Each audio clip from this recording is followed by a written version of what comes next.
can I do? What can I do when I'm stuck inside you?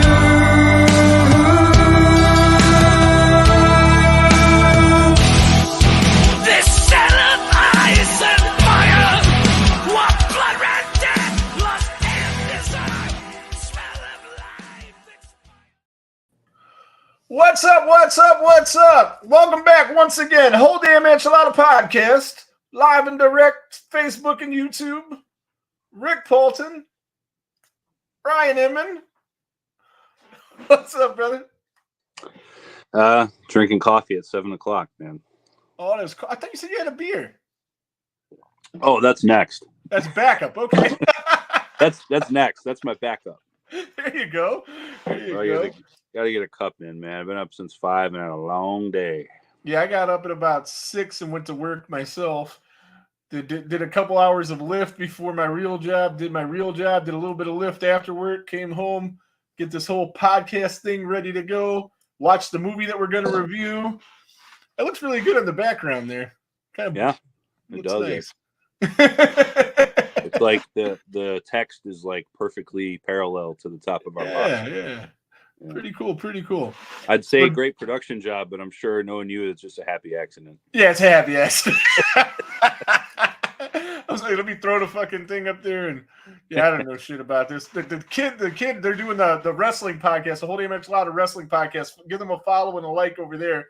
I did the first couple shows with them, but I think I'm going to lay back and let them do it themselves now. But I'm hoping that with the kid having access to StreamYard and a little bit of ambition, he could figure some shit out.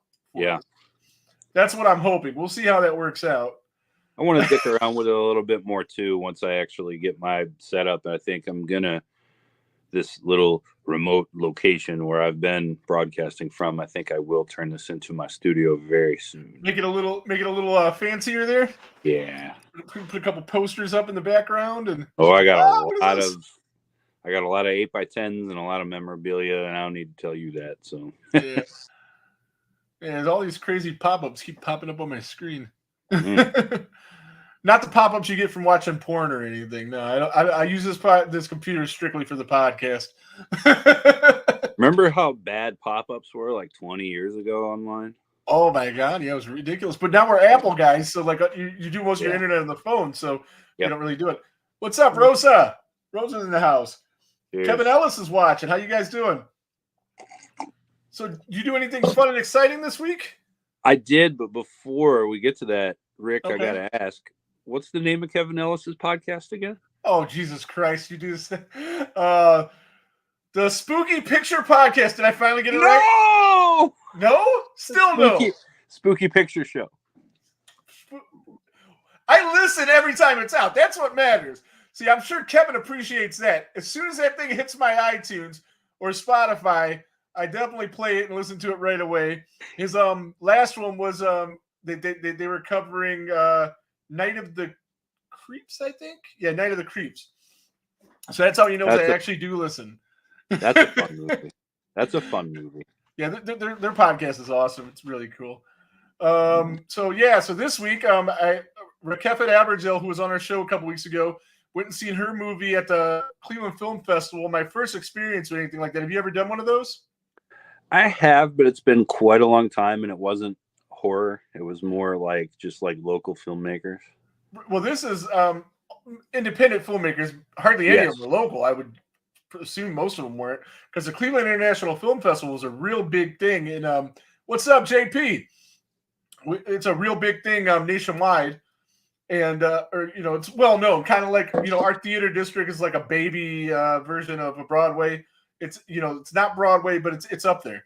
So they moved it to our theater district, which is awesome because it used to be in Tower City. Yeah, and those theaters, it's always fun to go down there and see them. And then we went out to eat beforehand, and we went to that German restaurant around the corner, Hoffenbrauhaus. Oh, yeah. They're serving beers this tall. Yeah. And my little sister's with me, and she's drinking these beers, and she got hammered. She was like yelling shit during this movie. But they were all really good. And Rakefet's was really, really good. And as soon as it comes out on YouTube, I'll post a link on the page for people to see. Now it's doing the whole festival circuit and everything like that, and it's doing real well. And I enjoyed it. Well, I don't know if I don't want to say I enjoyed it because of the subject matter, but I appreciated it for sure. Yes. There's a very sensitive subject matter, and during her film, my sister was quiet the whole time because her as a mother could relate to that. And it was very emotional, very emotional. So we did that, and then yesterday we went to a screening of Abigail. Did you see the trailer for that? I did. Really, really good, man. I want to see it. Yeah. I think you'll dig it. I liked it a lot. I was glad to be able to see that for free. That was cool. And that was a whole thing because the movie started at 7:30, but I don't get out until 7. But they give away these free passes, but they don't, like, if they have 400 seats in the theater, they don't give out 400 passes. They give out 600. And first come, first serve after that. So I had to go up there, which getting her to do something by herself is almost impossible. Yeah. I posted on the page to see if somebody else wanted to go, but nobody responded. I was hoping somebody would want to do that, but she had to get there like 6:30 to secure the spot. And then she had to be able to, kind of hustle the person at the door because, it says they won't seat you until your whole party's there. And obviously I wasn't there. So she's not really good at that, So like me, it would have been no problem. I would have been just like, I would have just talked to her and made it work. She got it done, and I got my seats and like I got centered, real good seats, and everything was awesome. And I got there 3 minutes before the movie started, so that was cool. And like I said, it was a really good movie. Kevin says, "Don't worry about it. Felser always screws up the name also."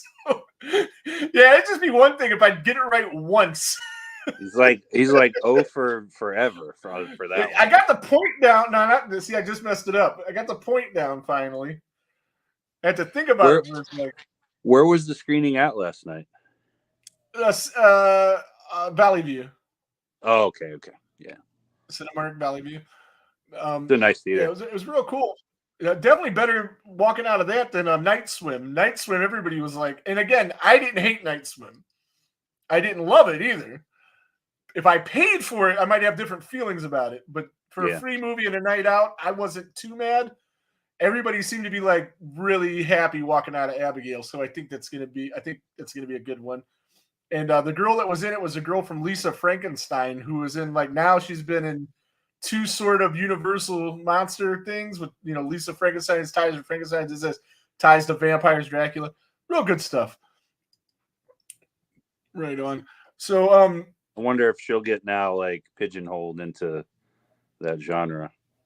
I wouldn't be mad. She's good at it. All I got to say about that is this: work's work, baby. Yeah, work's work, no doubt. We got our first monetary whatever the fuck for the podcast. Did you hear about that? Yeah, from you. Okay, I didn't know if I told you. Yeah, we got 99 stars. I don't know what the fuck that means, but we got 99 of them. I guess after a certain amount of them, they turn into real money. But I thought that was cool. 99 of them is it'd be like in Sonic, you get 99 rings. You need that 100th one for it to matter. Yeah, you can't cash out until you get $25 worth.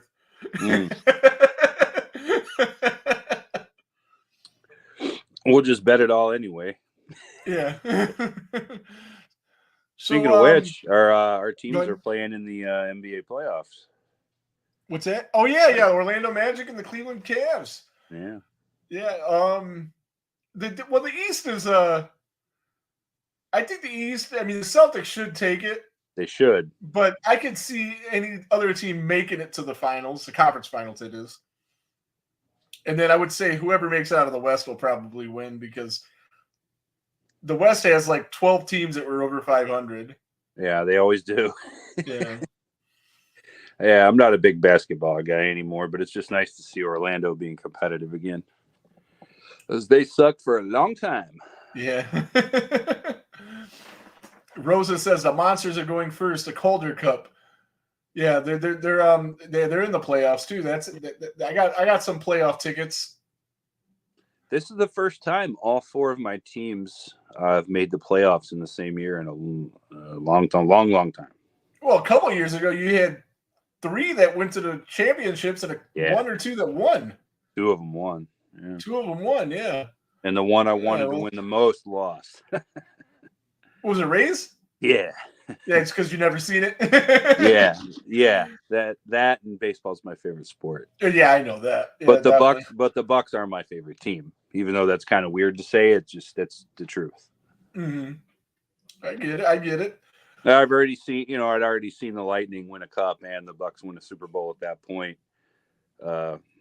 Rays are 0-2 now in the World Series. So seen them win Well, 2 pennants. I got a basketball championship, and believe me, everybody in Cleveland would trade it for either one of the other ones. Oh, absolutely. If you say you wouldn't, you're a damn liar. I'm sorry. I got 2 Super Bowls. That's like 10 NBA championships. It is. It is. It really is. And in some cities, like in Boston, it might matter more. No, yeah, it's different. But in Cleveland, in Cleveland's most a of them, football town, man. Cleveland's a football. It's going to matter more. Here, I mean, we're just so starved for a championship that it was a big deal. But trust me, anybody would have took a World Series, and even more people would have took a Super Bowl over it. Oh, Super Bowl for sure. It's the most prominent anymore. For sure. So, did you want to talk about anything else before we get into our what we're here for? Yeah, if anybody in and around the Cleveland area is hiring, I might be looking for work. Okay. Right on. I don't talk about my job and like that stuff much on here, but man, I hate my job right now. Well, hopefully it gets better. It probably won't, but hopefully it does. Dude, 5 stores in 1 year, man. I told you that's because you're good at what you do. Well, this latest one is just yikes. And it's weird. I've ran into 2 people I know already at this store, and a third one that knew me, but I didn't know who they were. It was actually the day of the solar eclipse last Monday. Yeah. I was standing out. It was awesome. Yeah. Around 3:00, some of us who were still there working, we went outside to watch it. So we're out there, we watch it. And it was a little bit after the totality part was done, but we're still out there just like in awe, like, wow, that was so cool. And this little Nissan car, and I remember it was a Nissan because it looked like, I drive a Nissan also, for those that don't know. It was like the same car as mine, but a light color, not a dark color. And it was a dude with like glasses and a backwards cap and like curly hair. And he just drives by and he locks eyes with me, and he's driving like 10 miles an hour. And he looks at me and he goes, "Dislim," and gives like horns and just nice. No idea who he was. Right on. Oh, so whoever that was, if you're out there, like that, shout out to you. JP asked how he went with me to the zombie warfare thing, Nightmare Cleveland. Dude, that was the coolest shit. Was that like a video game like thing? Well, what it is you walk through the haunt like me and you walk through. If anybody's been to Nightmare Cleveland, and when we had Stitch on the show, I was telling him like this would be perfect. It's like walking through a video game if you could throw guns in our hands and let us walk through this thing.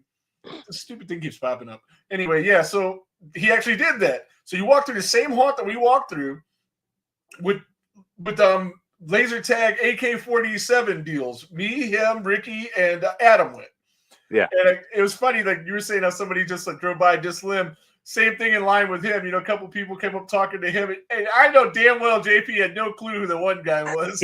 But he's nodding and smiling. It's like, he has no idea who this guy is, But I'll tell you what, people recognized him from AKC. Maybe he can relate to this, and I'm sure he can, being a musician. How I knew that like my band, I don't know, I don't want to say made it, but the first time I really realized we had even like a little success, you know what it was? I was walking through a grocery store and I saw for the first time somebody wearing one of my band's shirts, and it wasn't someone I knew. Yeah, that's cool. Yeah. Hell yeah. Yeah. I'd seen many people wear it before. It was like my friends. Yeah, people that bought it to support you right. even if they didn't like your music. Yeah, but I was just walking through the supermarket one day, and there's a dude just rocking one of our shirts, and I had no idea who he was. Never seen him in my life. That's cool. That's why I'm like, that's pretty fucking cool. now your shirts have kind of become like the NWO shirts of metal. You see people buy them just because they look cool. Works for me. I've seen people wearing them that had no idea who they were. I need money. Buy them up. Yeah, no doubt. So, but yeah, if you guys get a chance, they're going to come back with that zombie warfare thing at Nightmare Cleveland. They're doing it at Fear Columbus, too, if you're in the Columbus area. And I reviewed it for Halloween Haunts 365, and he put a video out about it on his channel. But if you get a chance, definitely check it out. It was definitely worth the money, no doubt about it. Good time. So, is that all you had? You want to start getting into this, or? Yeah, man. I think we can roll through with this now with the main event here. Right on. So yeah, so obviously we're here to talk about Friday the 13th, 2009. The movie, it was directed by Marcus Nispel. Yeah. Who also did the Texas Chainsaw thing. Let's see, I had some stuff over here. Where's my stuff? I got pages of notes. See, I got to bounce back and forth. So, okay, so as big of a fan of the franchise as you are, what were your first thought when you heard that this movie was being made? What was your first thoughts? I was nervous. Did it help that Mark Nispel was directing it and he had directed 2003 Texas Chainsaw? Or were you even aware of that at the time? No. I looked it up. You know, obviously it's 2009, so IMDb, everything with all the information was there. Whereas, like, when it was like Jason X, you know, it's not a lot of information was really out. I mean, it was, but you had to look for it. This shit. Yeah. No, it didn't. I didn't feel one way or the other about it. There was one thing that really made me nervous about it, and it wasn't the director. It was one of the producers. So. Okay. Who was that? Michael Bay. Oh, yeah. And we'll get to that in a little bit. A really cool fact. A really cool fact about Michael Bay related. Yes. So you first seen this in the theater, is that correct? Yes, I did see it in the theater. Right. I did not. I ended up renting it for the first time. I did not see it opening night, but I saw it Saturday the next day. And opening night, it was the highest grossing remake of all time. I believe 40-something million for that, and the highest grossing Friday the 13th of all time, ultimately too, with 90-something million. Does that include Freddy versus Jason? Because I know that I might have my facts messed up here. Okay. I'm just curious because Freddy versus Jason was before this. Yes, it was, and it made a shitload of money. Yeah. I don't know. I could have my facts messed up. Freddy versus Jason might have been higher. It might just be the highest grossing Friday the 13th, not involving Freddy Krueger movie. Could be. But this was the first one to bring Paramount back for some reason. I'm not even sure why. But Paramount was involved. New Line was involved, and they got Platinum Dunes, who remakes everybody's movies, or was at the time. They were a big Blu-ray maker too. Platinum Dunes. Yeah. What were your initial thoughts on the cast when you seen the cast? We'll get into like who they were and everything in a second, but I was familiar with a couple of the names in the cast like before I saw the movie. Then like when I went to see the movie, I was like, oh, that guy or oh, that girl. Like the name that jumped out to me was Ryan Hansen because he was the dude off of Veronica Mars, and then also a TV show I really like called Party Down. Okay. That's comedy. But. Yeah, for me, my first thought when seeing the cast was not who they were, but the fact of just how pretty they were. While doing my research, talk about that too. Yeah, so many people in the cast were like nominated sexiest woman alive, sexiest man alive, all this stuff, and it was just like, I mean, like in the past movies, there was cute girls, but they were like girls that you would probably meet. They weren't like all plastic and shit, you know. So that kind of threw me off a little bit with it. I agree with you, man. And in terms of modern beauty or whatever, it's whatever. Me, my personal taste, though, give me a Lauren Marie Taylor over one of these girls any day. Or Robbie Morgan back in the day. I really liked her too. Hell yeah. Mm-hmm. So what did you think of Jason's look for the film? I thought the sackhead look at the beginning was very menacing. I liked it. Yeah, I did too.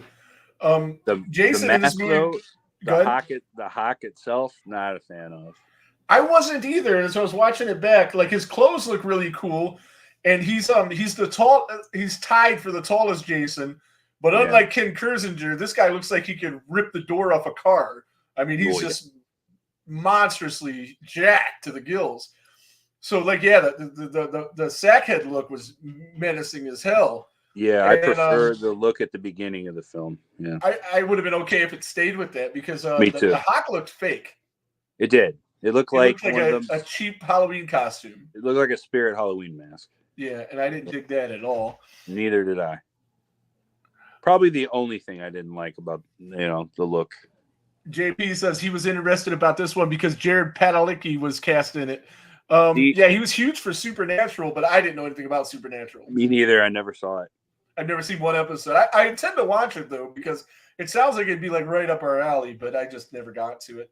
I never really gave it a look. Right on. So what is it about? Supernatural. It's two guys, and you know what? Honestly, I've never seen it, but like I can tell by the way people talk about it. It's two guys that run around hunting ghosts, I guess. Am I on the right track, JP? I don't really know, but there's like spirits and supernatural ghosts and stuff, and they drive around in this Impala, and I don't know much else about it. An Impala. It's a sweet car, man. It's a really sweet car that they have. If I'm not mistaken, it's the same Impala that they used to make the first Batmobile. Not the the same model. They got Rosa says it's a great show. They got 15s in the trunk of that Impala. I don't think so. They got guns and shit in it. Yeah. Well, some people will get that reference, but anyway. So I guess let's you want to run down the cast real quick? Speaking of Jared Padalecki? Yeah, we'll start with him because he's the lead. Yeah, he's the lead. Clay Miller from Supernatural. He was from Supernatural, and you know, here's another fact that I found that you'll see a trend. He was almost Superman. Really? He was almost Superman.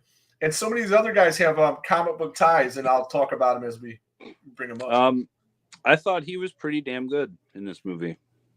One of the highlights of the cast, he might have been him and Trent, I think were like the highlights. But, I like him too, but there's two people I like better than both of them. Okay. Yeah, I thought he was pretty good. And, we were talking about the girls, but man, that's a handsome dude. Yeah. Oh, the guys too. Yeah. Jared Padalecki was sexiest man alive, and Travis Van Winkle, which I never even confirmed. Is he related to Vanilla Ice? I don't think so. Or they just coincidentally have the last name Van Winkle? So does a dude named Rip. Who knows? So, all right. So, Travis Van Winkle, he was Trent DeMarco. Yeah. And he was a perfect douchebag, man. He was great. And he was. In Transformers, he was the exact same character. Yes. And you saved me from having to watch that movie again. You found me the 30-second clip he was in, so I didn't have to bother to watch it. Yeah. Which was cool. and he was the secondary antagonist. Yeah. We don't have a tertiary one in this one. It doesn't no go tertiaries. But no, he was great, man. And we like in a lot of these movies, we both so far anyway have agreed sometimes these secondary or tertiary antagonists are they stand out the most, right? Like Dr. Cruz and Melissa. And, yeah, definitely. Yeah, and especially in a movie like this where everybody roots for the killer anyway. So like these secondary antagonists or whatever are the real bad guy or girl because everybody roots for Jason anyhow. Exactly. And especially in this one, I would say more than the others probably. Sure. But JP says the original the main girl, Daniel Panabaker, if I'm saying her name right, Jenna. She was not the main girl. She was not the final girl, but she was the main girl. You don't think so? She was, the one woven through the story the whole time. She's a false final girl, which I have next to her. Yeah. Which I thought that aspect of it was pretty cool to have the fake final girl. What did you dig that? Hated it. Okay. I'm sure we'll get into it a little more later. But yeah, so she was in the Arrowverse, the Flash show, and all the Arrowverse shows on the CW. It seems like everybody was from CW things. CW has all those fucking comic and teenager shows and shit. Yeah. So we talked about the fake final girl, the real final girl, Amanda Rigetti. Rigetti Spaghetti. There we go. No relation to the old pitcher from the Yankees, Dave Rigetti. She was in Captain America, so the comic book tie-in continues. Whitney Miller, the real final girl. Yeah, and we talked about her a bit on the first episode I did with you. The final girl episode, yeah. And she was ranked very, very low. Yeah, well, due to the whole being the fake final girl and the real final girl coming later, that whole thing.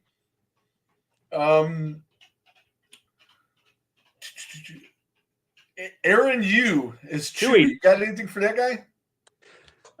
Nice little kind of comic relief character.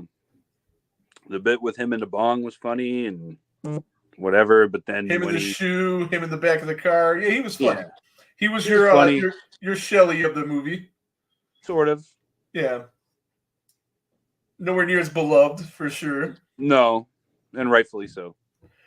Julian Gull, if I'm saying her name right. Super hot chick. She actually won an award for her perfect nipple placement. That is a true story. She was also on Captain America. What award? In IMDb it has their awards that they've been nominated for. Yeah. And she won an award for best TNA. That was the award. I don't know who gave it out, but okay. I need to find out, number one, what awards show this is, and number two, how the fuck do I attend it? Can I judge? Yes. Yeah.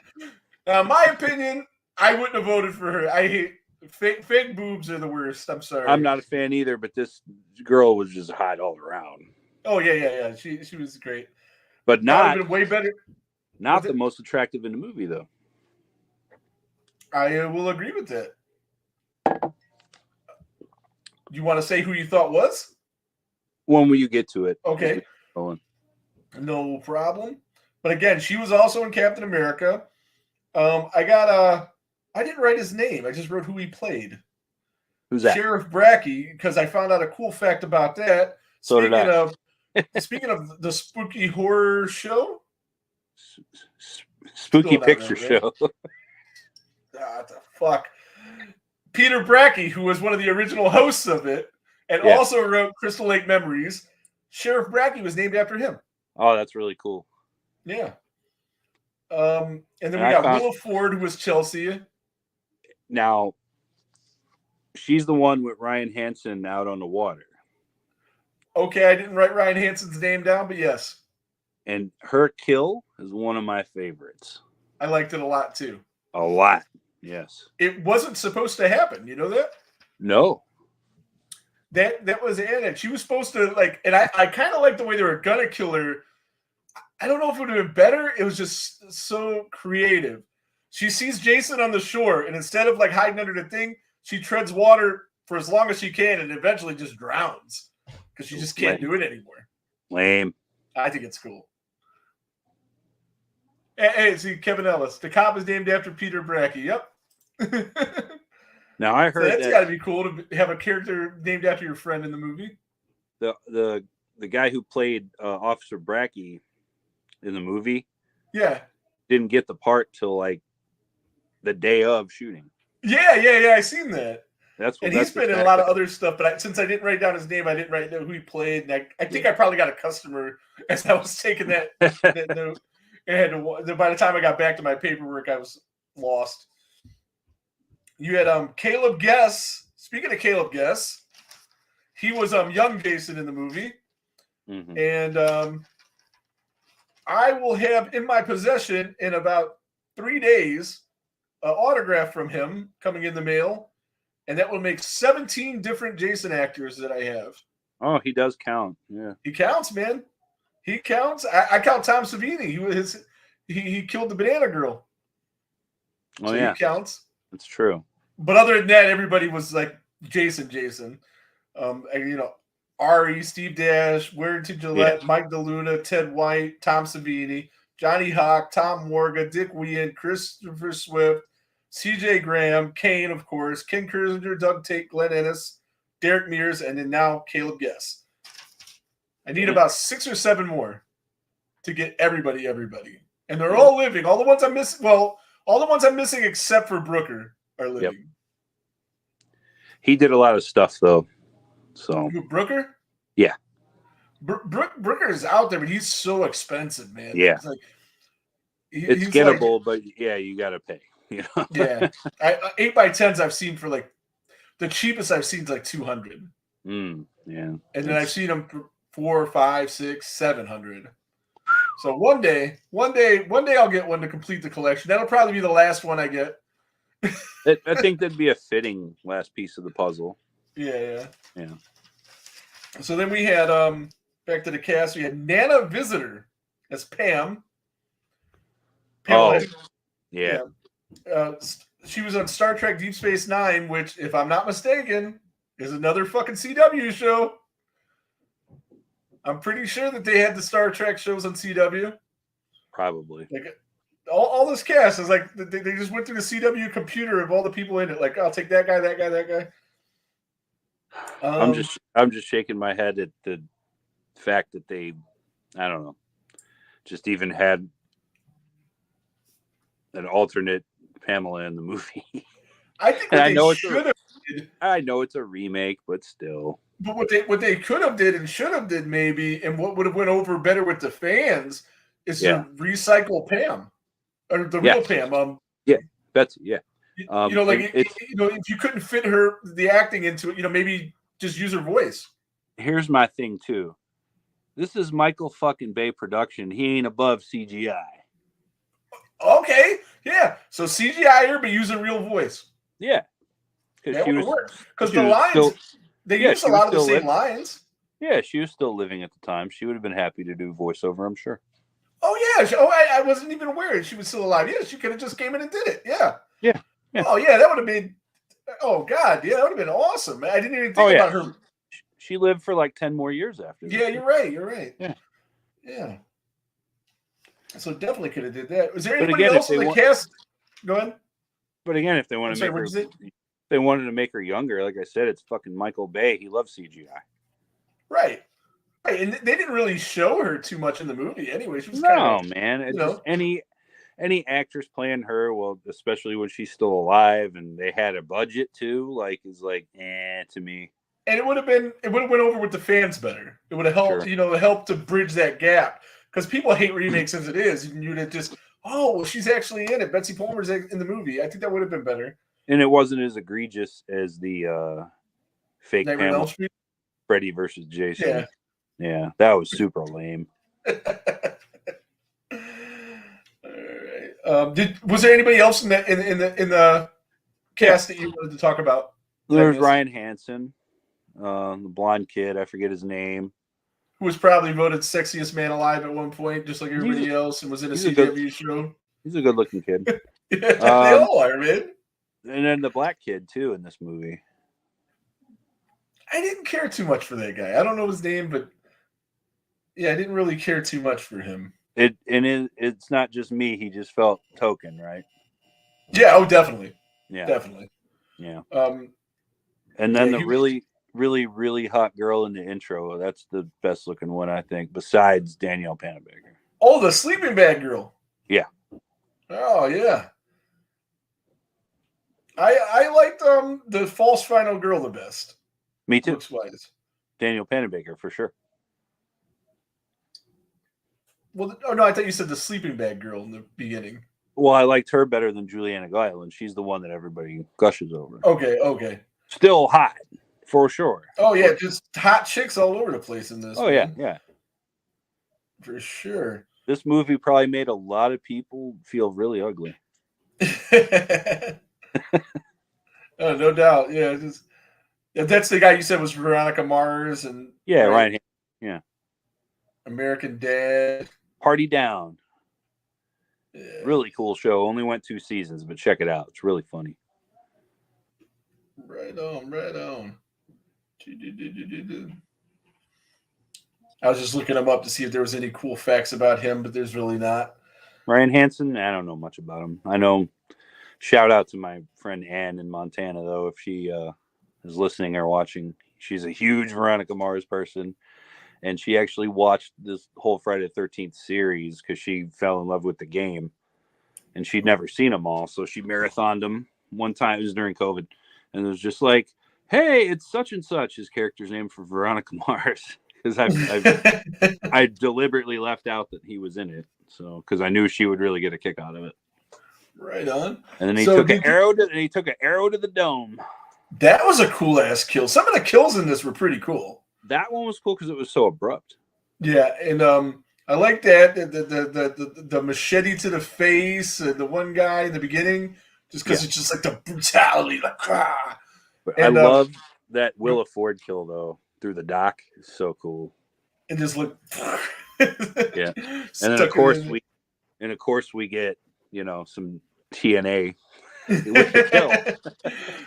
My favorite was the sleeping bag though, because that was just insane. Well, yeah, just lights a girl on fire. So was that your favorite, or was the Willa Ford kill your favorite? All right. Or do we not want to talk about it? Moving on, it's time to crack this open. My favorite kill is got to be the sleeping bag, just because that is just so terrifying. Like, and the guy that had to watch it too, the girl, the boyfriend. How bad was it for him? Trap. Oh, yeah, like helpless. Yeah. That's so brutal, man. And it just, fuck it. We might as well just delve into it now. We're done with the cast. So. Yeah, the opening sequence to this movie is so fucking good. Like, I don't even have like a word for it. It's so good. It's some of the best shit ever in Friday the 13th history. Definitely. And now, I've said this before. If you just took that, I guess, 25 minutes you said, if you took that 25-minute thing and made that a short film, that's an A short film. Without a doubt. It's without a fucking doubt some amazing. of the most brutal kills, like two of the most brutal kills, like the guy with the machete right to his head, and then of course, and then in closing with the where you don't know that Whitney doesn't get killed, but just that whole thing, right. And then it stops. Great cinematography, and there's even for these characters that are basically fodder to set up the rest of the movie, there's even a little bit of character development with them. Absolutely. So go ahead. Just the whole time that they were shooting this opening scene, and I'm sure it took a while to shoot this because it was, pretty much a third of the film almost. Mm-hmm. They ate their Wheaties every day when they were making this. So right on. Yeah. So what did you think of this? Is my least favorite part of the movie, and it's probably in your. I guarantee it's going to be in your bottom 5 things. The whole Jason being a weed farmer deal. I don't specifically mention that, but that does tie into one of my things. In my opinion, for it. Go ahead. I didn't care for it, but that at least set up the people going there. The weed being there, but I guess it doesn't have to be Jason's. It could be anybody's. There you go. I was just about to say that maybe it wasn't his weed. Maybe it wasn't. Yeah, because can you picture him growing weed for what? No, not really. Like, how could he, like Backwoods Hillbilly I could buy. Backwoods Hillbilly hitting a bong, no, I'm not buying it. The only thing, and I guess this Jason is more intelligent than the original because all the tunnels and everything, maybe does that to lure victims. Because people. The one lady in the town, lady in the town was like, he doesn't want you here, so why would he want to lure you here? When he's going door to door. He's like, you guys come here and keep fucking with this guy, just leave him alone. Yeah, I don't know. I'm not trying to think too deeply about that. It was a plot device. So I think it was the producers, writers of the movie, like, oh, weed is cool, we're gonna fucking shoehorn this into the movie. Could be. They did that in Texas Chainsaw as well. In the 2003 Texas Chainsaw, they went to Mexico and came back smuggling weed. Maybe it's a trademark of this director. Yeah. Well, he needs a new one. It's dumb because it didn't really matter in either. At least in the 70s, whatever, it made more sense. Sure. Right on. So yeah. So then the bell rang, I guess, right? Yeah. We got this 25-minute prologue of some of the coolest shit in the history of Friday the 13th, and then the bell rang. Once we see this text up here, yes, the coin flipped over. They stopped eating Wheaties for breakfast and started eating cornflakes. Oh, and one more thing before we move too far on, because this has just always been a pet peeve of mine. Mm-hmm. The opening scene of the film states that this film and this event takes place on June 13th, 1980, not 1979. Just because the movie was fucking filmed in 79, it didn't take place in 79. And besides that, the original, was filmed in September of 79, not June of 79. So it was already in the past. No, it's 80. The movie takes place in 1980. Friday the 13th, June 13th, 1980 was a Friday. It wasn't in 79. And this confirms it. So everybody can eat a dick that thinks it's 79. But right on. That's all. You sure? For that, yes. I'm done with that. Okay. Wanted to get that out there because I get in arguments in these Friday the 13th groups, and I have all these facts to back up why I think it's 80. They have nothing and say it's 79. Yeah. Is it irrelevant? Does it even matter? Not even a bit. No. But so what?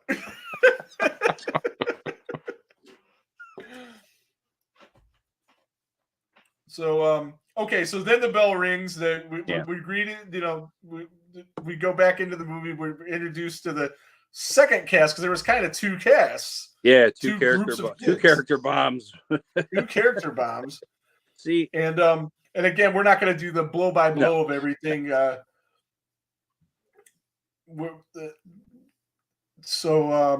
feel like the setup is okay, and I feel like I get some part 4 vibes because dude's looking for his missing sister, and some part 3 vibes in the.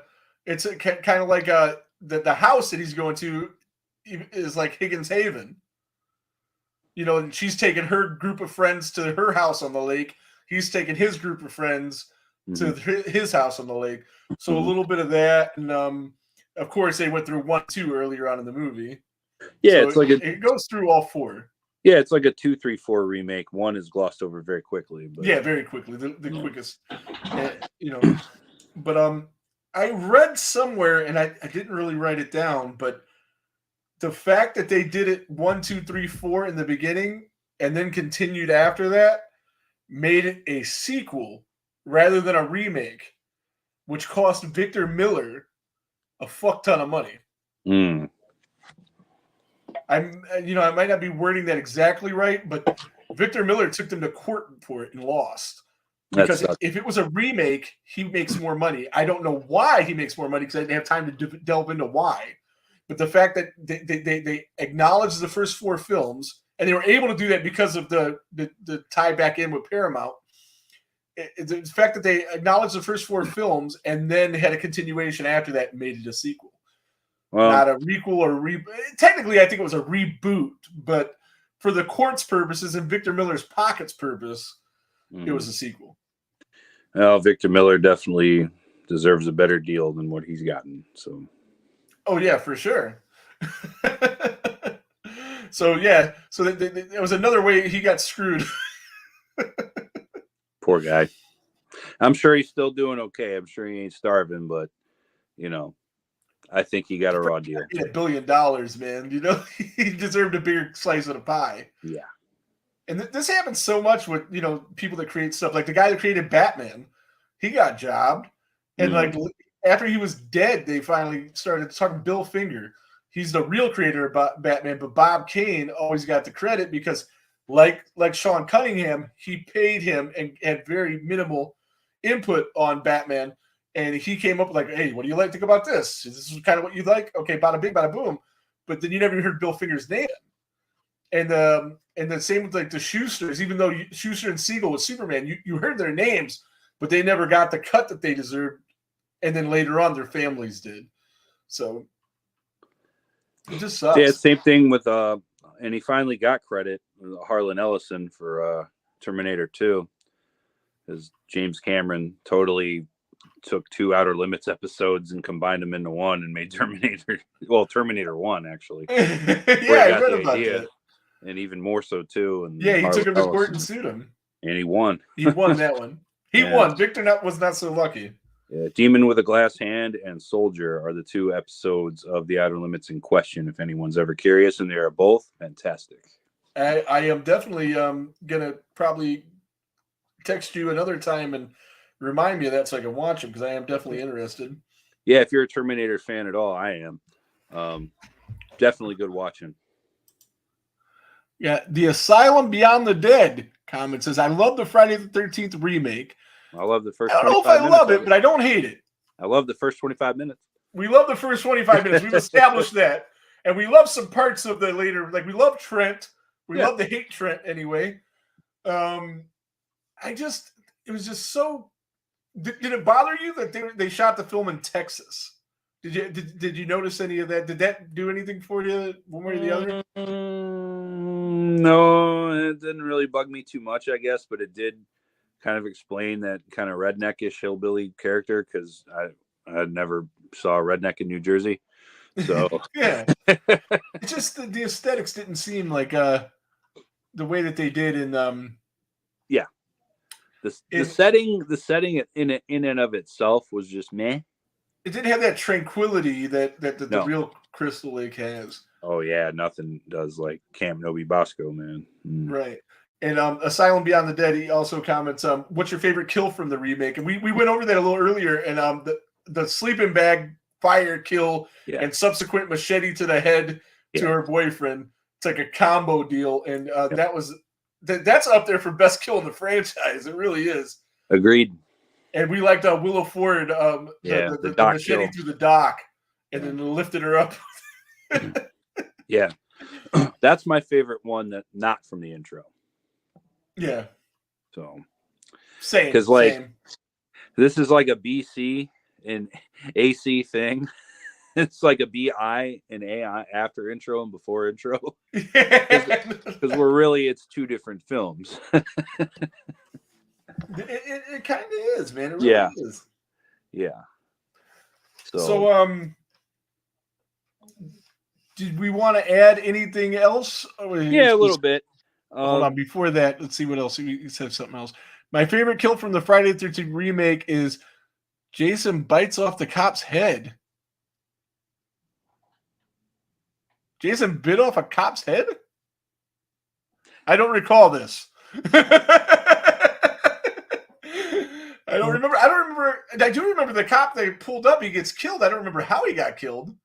I'll have to revisit that. I did have the movie on, but I was also typing in the computer. But I don't remember how the cop died. But I have to rewatch that. I don't think he ate his head. Yeah, but we'll check that out later. But again, what were you saying? Like, did you want to go through anything else about the film before? I thought. Again, well, the intro isn't even the first act though. It's a post. It's like a pre-act. I guess I liked the third act though. I did like the chase. I'm not going to mention that in my 5, but I did think it was pretty cool, and I actually kind of dug the tunnels in that whole thing. I loved it. I love the tunnels.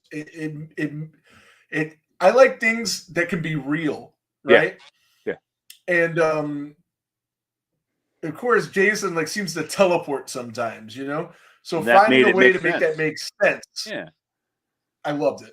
Yeah. It's like he disappeared and then he pops up over there. It would make sense if you had, a tunnel system, I guess, under the ground. Absolutely, absolutely. I did like that part. Now there's aspects of that I did not like, but it in general. It says, I think this version of Jason is the real Jason Voorhees. Yeah, it was definitely more real. And we did an episode ranking our favorite Jasons. It was on just the audio version of the podcast that we used to do on Spotify. Feel free to go check that out. But that's Derek Mears got ranked really, really high, and because of his sheer brutality. We both ranked him high. You higher than me. Yes. You almost had him number one. He almost overtook Ted White, but not quite. He's number 2. But it was closer than you might think. Yeah. You definitely made a case for if somebody did pick him, it wouldn't be outrageous. Not at all. Not at all. And I've seen people pick him as their number 1, and I can't really argue it. Oh, you know what? And when we went to the cast, we didn't even talk about Derek Mears. No, but we're going to. But just real quick, he was also the Predator in Swamp Thing. That's what I had. That's true. Yeah, so I thought that was cool. Just the guy is just massive. Even today, he's massive. So I guess, having said that, top or bottom first? Top or bottom? I'll let you pick this time. We'll do a coin toss here. But heads is top, tails is bottom. Heads, top. Top first? Okay. Yeah, we'll go with the top first. My top 5 favorite things about Friday the 13th, 2009. All right. Number 5, the cast overall, they're beautiful people. And I told you I'd re-mention that. In my opinion, that's a bottom 5 thing for me. Really? I enjoyed it. Like, they were too pretty, man. They were, but you got to think too, this is 2009. Everybody was more about appearance at that point than in 1982. And it kind of made sense. I don't know. I prefer the other cast where they were just more real looking. I don't know. I agree with that, but I don't know. For this movie, the way that this played definitely out, pleasing on the eyes. I mean, no doubt about it. The men and the women, they both were really good looking people. Like everybody was, except maybe Chewie. Yeah, I'm sure his personality probably helped him. He was probably okay. Yeah, I mean, just don't drink out of your shoe in front of chicks. That kind of shit works, though, man. I've seen it work. Not my style. Okay, so number 4. Number 4 would be Daniel Paul's cinematography. Okay. He's the cinematographer of this, and he has an extensive resume.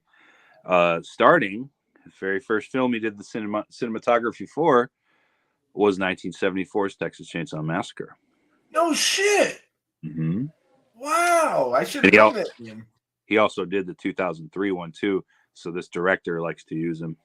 Okay, he was at Cinema Wasteland a couple years ago. I didn't recognize the name, but I know the cinematographer for Texas Chainsaw was at Cinema Wasteland. Daniel Pearl. He, in the 1980s, became a very prominent music video cinematographer.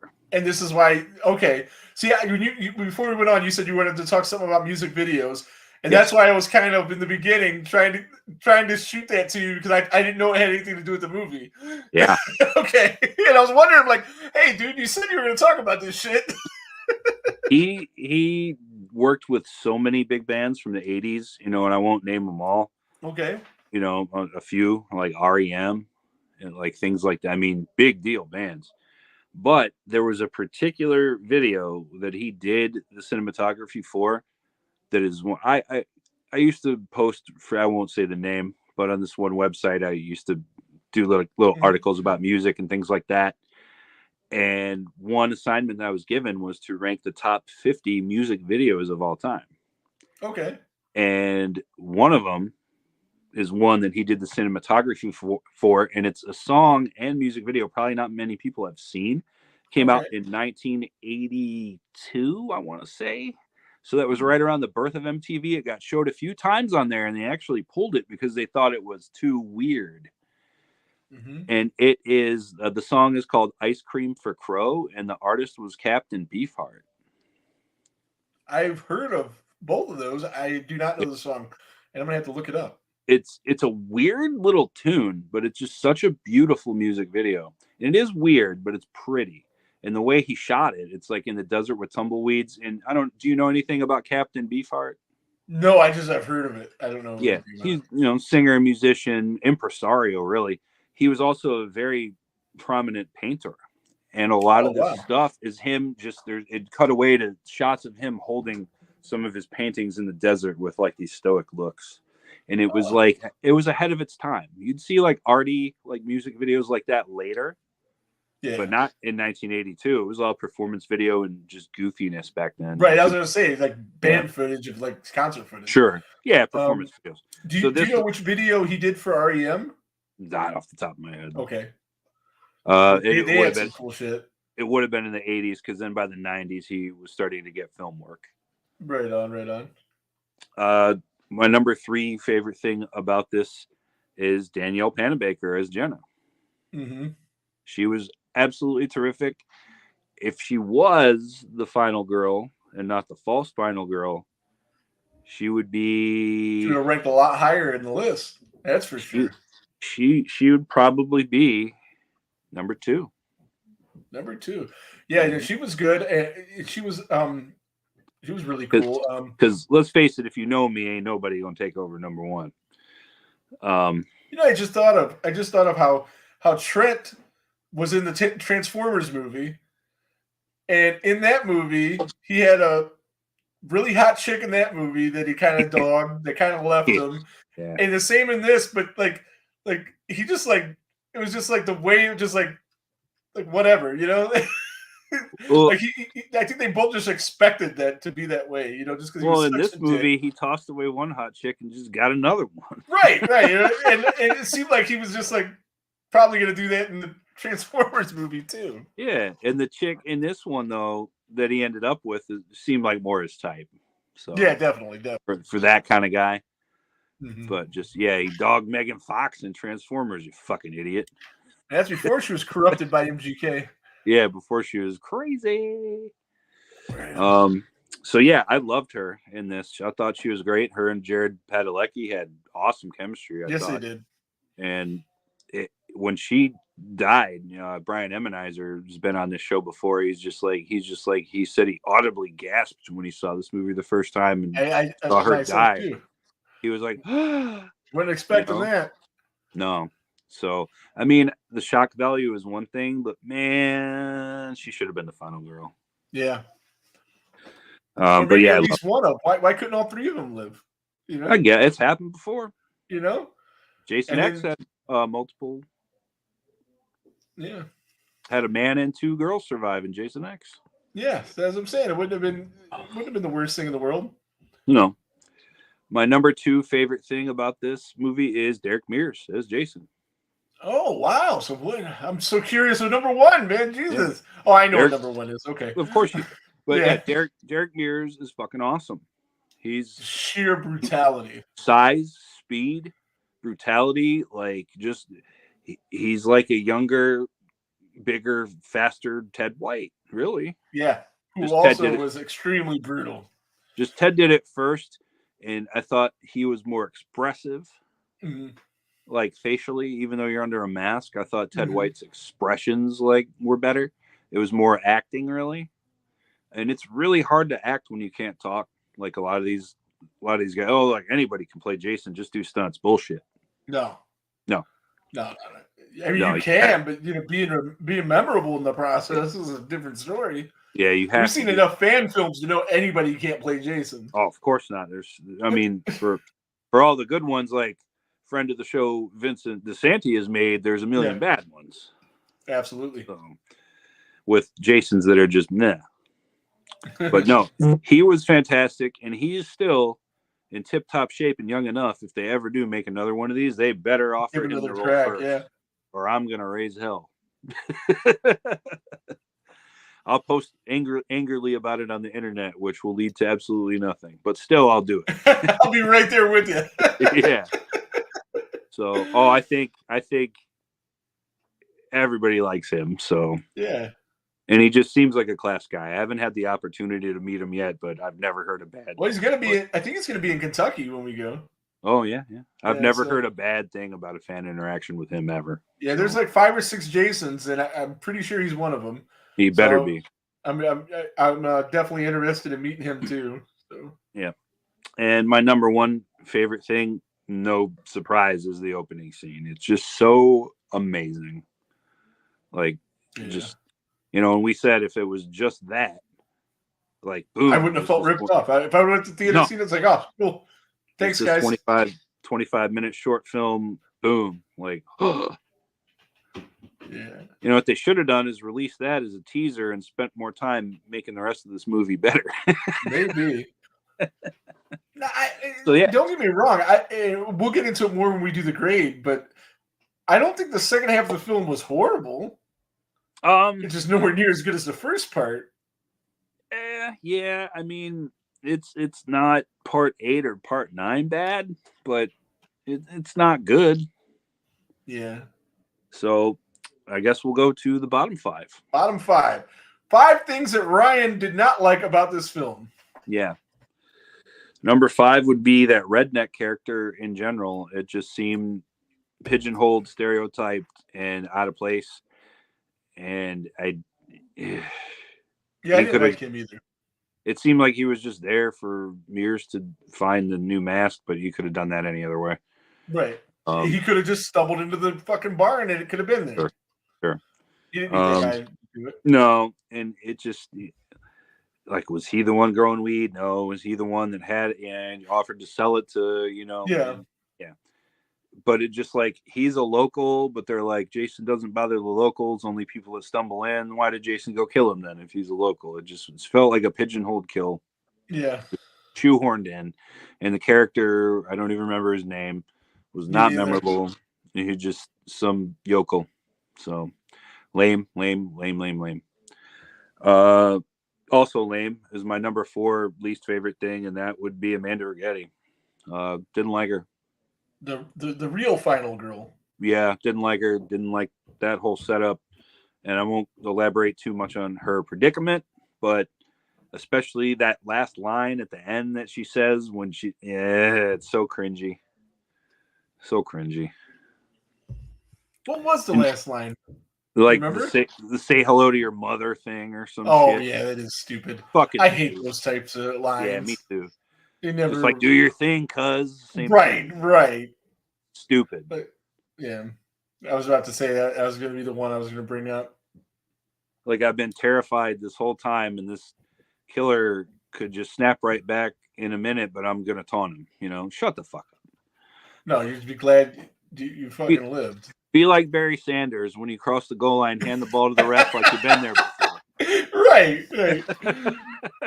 Definitely. Yeah, that's just dumb. So that's number 4. Catchphrases that they try to shoehorn into these movies. Yeah.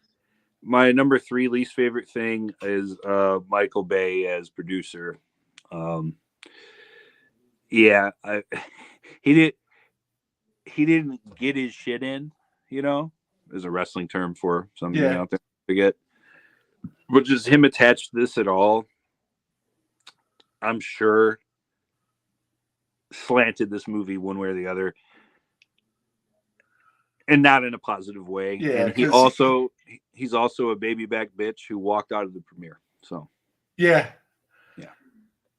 so, I heard about that. Yeah, no, and Michael Bay, fuck you, stay out of horror, go make action movies, dude. Right, and that's what I was saying. Like, him being attached to it probably did more harm than good, because people were like, "What the hell are you guys doing, trying to make Friday the 13th like exploding machetes?" Or, yeah, we're gonna have exploding machetes and right.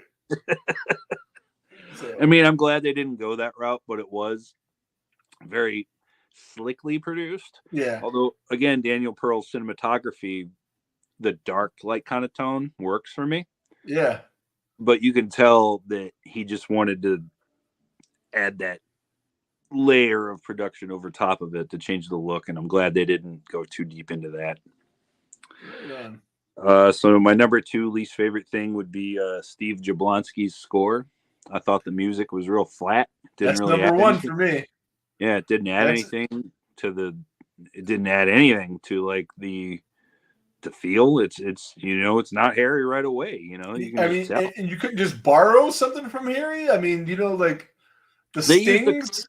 They used a couple cues of his, but like no, this whole. But borrow in your style. I meant, like when you're doing like his part, like he could have borrowed some of Harry's style. Yeah, and it would have been fine. No, I didn't. But it wasn't. No, it was horrible. Yeah, I didn't care for it at all, man. It's not memorable. I can't really even think of a single cue and like hum it to you right now. No, nothing Like, stuck out at all. It's just there. And like the first 7 Friday the 13th movies, like I can recite like every Oh fucking yeah, piece if I had the every soundtrack, note. I know you could definitely. If I had the soundtracks and I played a piece of it, you could tell me exactly where it was. And I'm a bit out of practice too. Oh yeah, I could. And I'm a bit out of practice too, but in a couple days I could even probably play you a few pieces on the piano. Yeah, So, right. I mean, it's just so iconic and so memorable. And then, Like we've always said, it's a character in the movies. yeah, yeah. And Harry was still active and still working. He still is, as a matter of fact. Yeah. Why didn't they just fucking hire him? Right. It's not like he's way over their budget. They had a lot of money to make this movie. Right. Absolutely. The budget was I believe 19 million. So yeah, oh god, they could have afforded him easily. Mm-hmm. So I don't. Yeah, 19 mil. Yeah.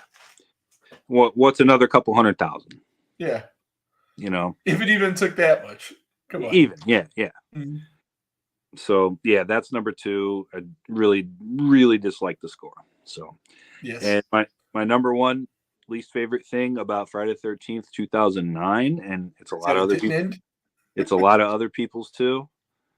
I hated the whole hostage angle. Like, even though it's not a hostage in his mind, but to us, it's what it looks like. You know what I'm saying? That might not be the best word. Taking prisoners angle. Hated it. I think he's just so infatuated with his mom, and she reminded him of his mom, and he wanted to keep her around. I get that. And I was okay with it. Didn't bother me. I get that, but it did bother me. And then, I mean, how she lived that long, though? Yeah, and you had to do that's the thing. You know, and you had to set it up to get them down in those tunnels for, you know, the finale or whatever. I understand that, but I feel like you could have done more with that, because their focus really, we only really cut to her a couple of times, you know, before the climax. That could have told the story better of her being down there and what like she went through down there. We just know she's down there. That's it. Yeah. That didn't bother me at all. It made sense because like the fact, you know, because when you think about Ginny with the confusing Jason and thinking his mom, he's like so wrapped up in that. It kind of was okay to me, but well, that Jason was also dumber than this one, and that Jason figured it out in a minute. He did, right? Yeah. So he should have figured that out quicker too. This Jason was like a fucking dangerous version of Rambo, setting up bear traps and throwing axes at people, you know, like and building tunnels and being smart and having traps that make noise to know that alert him that you're there, you know. Right. He's one step ahead. I liked a lot of that, man. Yeah, I like that part. You know, he's always one step ahead. Makes him more scary that way. Right on. So, but yeah, that's my number 1 least favorite thing, man, and I didn't like that aspect of it at all. So, what would you grade the film? All right, I'll go first this time. Since you go first, okay? Yeah, you went first last time, so I don't remember. I can't remember yesterday. That opening, if that was released as a short, I said that would be an A short. No, it wouldn't be. It'd be an A+ short. Okay, yeah. There's no short horror film I've ever seen, 25 minutes or shorter, that I think is better than that. All right, I'll agree with that. That is so good that it pains me to give this film the overall grade that I'm about to. Okay. But for me, 2009 Friday the 13th is a D+. D+. We're close. C-. Okay. Yeah, we're right in the same neighborhood. Yeah, C-. The first half of the movie, the first 25 minutes is an A, and then the second half of the movie is just. I don't think it's a D, but it's just so just there. Yeah. You know, like we talked about 3. It reminded me of 3. Like it was just, it's fine. It's fine. Yeah. And the first half was just so good. Oh, we got a Jared Haggerty from Halloween Haunts 365 says it was better than the Nightmare remake. Yes. And yes, about 1 million times.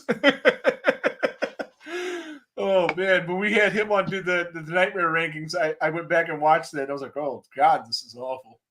I didn't. I was like, it can't be as bad as he says it is. Still better than Freddy's Dead. It was worse. It was worse. It's better than Freddy's Dead. Yeah. There's something I watched recently. What did I watch? Oh, the Fog remake. Yeah. I commented on their thing. It's like, why couldn't I just believe Ziggy when he told me the stove was hot? No, I had to stick my hand on it to know. I'm not falling into that trap. No, don't do it. Don't do it. It is worse than the Nightmare remake. Because if you fall into that trap, it'd be like the dude in the beginning of this movie watching his girlfriend get burned up in a sleeping bag. That's what kind of trap the Fog remake is. I'm not falling for it. Asylum Beyond the Dead says, I think him taking a girl hostage that looks like his mom makes more sense than, him falling for the sweater deal in Jenny in part 2. Maybe. Like I said, I didn't have a problem with it. Ryan did. Well, first of all, her name is Ginny. So there's that. That's okay. The man, that's a beautiful show description, Jared said. He taught me a little trick with the Chat GPT. You familiar with that? Well, I've heard of it. I heard about it, but I never use it. So it's this thing, and I like make me a show description for a Friday the 13th, 2009 remake review. And so I did that, and I don't know if you've even seen it, but you'll see it when you watch it on YouTube. Yeah, it definitely looks a lot more professional. So professional us? Get out of here. Yeah, we're trying, man. We're trying. So we got if you're looking below, my updated ticker says well, after the show, of course, tune into the Dive with Charles Sherrod. He's doing a thing where he's giving away a bunch of money tonight. That's always good. I don't know the details because I haven't really seen too much about it. But we have another interview on the schedule, May 2nd.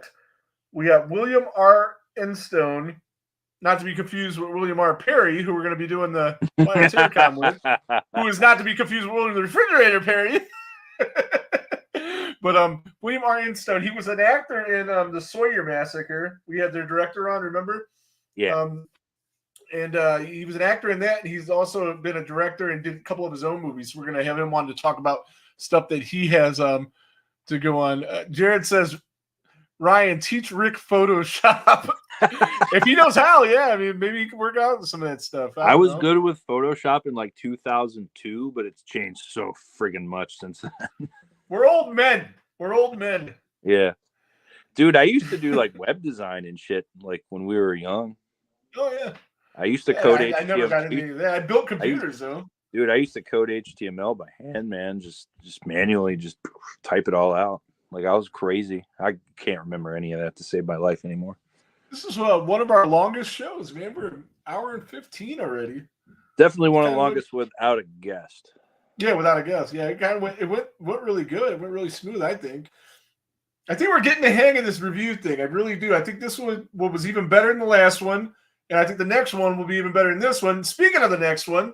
Yeah, I wanted to get to that too. Which one do you want to do next? Well, next week we don't have a guest, so we could do another one next week.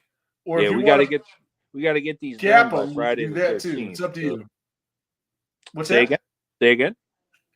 I was saying we have an open show next week, so we could do one next week, or if you wanted to not do it and gap them to the next one, but who knows when we'll be able to get back. So we got 4 of these left to go. Yeah. And how long until Friday the 13th? September 13th is the next one. Oh, we got a little bit of time. Everybody wants us to do 4, which we would have done 4 this week if I would have realized that it was the anniversary of 4 a couple weeks ago. Or a week ago. 40th. Yeah, I didn't either. The part 4, the 40th anniversary. Yeah. Yeah. It was actually a couple days ago or something. Like, it would have kind of coincided, so yeah, we should do 4. Everybody keeps wanting us to do 4. If we put a poll up, 4 will win. Well, We can do 4 next week. We have 2, 4, 8, and 10 are left. We didn't do. Oh no, yeah, we were thinking about doing it, but I wanted to do it this week actually, Jason X. But Right. Charles Sherrod had just done it. Yeah, that was so the I one didn't we want were to do going it too close. Right. So yeah, we'll do 4 next week. Next week, okay. Asylum Beyond the Dead says 4 rocks, and Jared commented about 8 times that we should do 4. So, all right, yeah, I picked this one. You picked the next. Yeah, we'll do final chapter. Yeah, and that's a great one. That's going to be a love fest, I'm sure.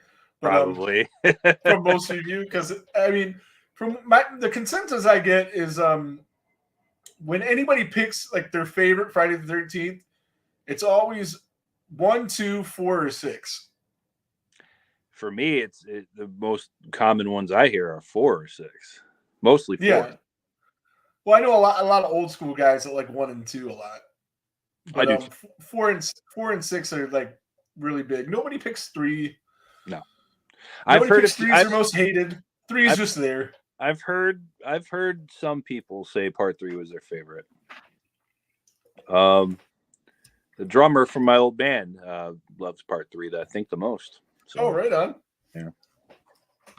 I mean, like I said, it's got a lot of cool things going for it, but the overall package it doesn't hold up for me. So Jared says 6 is best, 4 is close. I agree with that. And man, he and I we ranked the Nightmare stuff almost identical. We're going to be really close on these two, it looks like. And Asylum Beyond the Dead says his favorite kill, which we'll get into next week, in the final chapter is when Jason killed the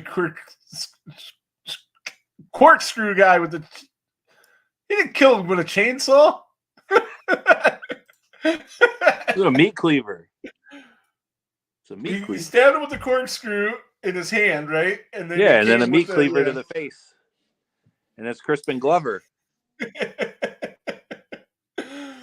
Dude, that's George McFly, man. Yeah, freaking George McFly. Yeah, and that was just 1 year before he went back into the future. Yeah. So.